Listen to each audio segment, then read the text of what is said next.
ஆசிரியர்கள் அனைவருக்கும் வணக்கம். இந்த பிடிபிஆர்டியினுடைய சென்னை கார்ப்பரேஷனுக்கு கீழே இருக்கக்கூடிய செலக்டான ஆசிரியர்களுக்கு அழைப்புதல் வந்தது.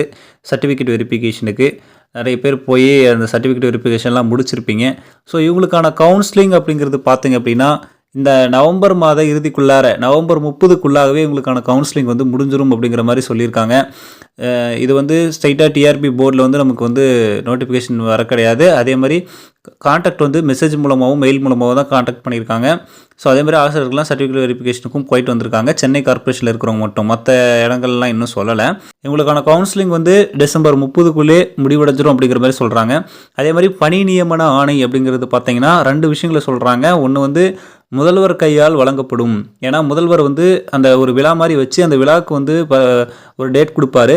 அந்த விழாவில் எல்லாருக்கும் பணி நியமன ஆணை வழங்கப்படும் அப்படிங்கிறது மாதிரியும் சொல்லியிருக்காங்க. ஒருவேளை இப்போது எக்ஸாம்ஸ்லாம் நெருங்கிட்டு இருக்கு ஸ்கூல் பிள்ளைங்களுக்கு. அதனால் டைம் வேஸ்ட் பண்ணக்கூடாது அப்படின்னு நினச்சா முதலமைச்சரோட அறிவுறுத்தல்படி அடுத்த வாரமே பணிக்கு திரும்புவதற்கான வாய்ப்புகள் இருக்குது அப்படிங்கிறதையும் சொல்லியிருக்காங்க.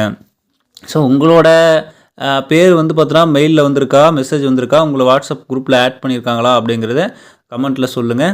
அதே மாதிரி எந்த தகவலும் எங்களுக்கு தெரியல அப்படின்னாலும் கமெண்ட்டில் சொல்லுங்கள். உங்கள் டவுட் ஏதாவது இருந்தால் கமெண்ட்டில் கேளுங்க. மேலும் இந்த மாதிரி டிஆர்பி மற்றும் பள்ளிக்கல்வித்துறை சார்ந்த உடனடி தகவல்களை தெரிஞ்சுக்கணும்னா மறக்காம நம்ம சேனல் சப்ஸ்கிரைப் பண்ணிக்கோங்க. பக்கத்தில் இருக்கிற பெல் ஐக்கானை கிளிக் பண்ணிக்கோங்க. அப்போ தான் எந்த அப்டேட்டையும் உடனுக்குடன் மிஸ் பண்ணாமல் பார்க்க முடியும். நன்றி.